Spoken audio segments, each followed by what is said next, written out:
Honda की गाड़ियों में ज्यादातर ये फॉल्ट आता है। ये आवाज जरा सुने, ये आवाज हमने सही करनी है। ये आवाज है।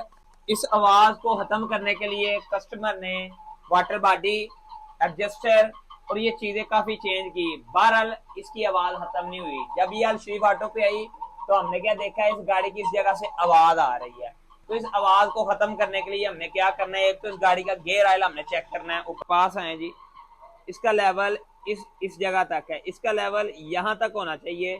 फिर भी अगर आवाज खत्म ना हो गियर ऑयल पूरा करने के बाद, तो फिर आपने इस तरह ऑयल इस टरबाइन वाले हिस्से पे, कन्वर्टर वाले हिस्से पे ऐसे मार।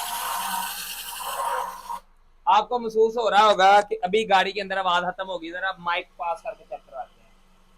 गाड़ी के अंदर आवाज बिल्कुल खत्म हो गई है। अगर आपकी गाड़ी के साथ यही प्रॉब्लम है तो इस तरह सोल्यूशन आप कर सकते हैं। अल शरीफ ऑटो केयर। अल्लाह हाफिज।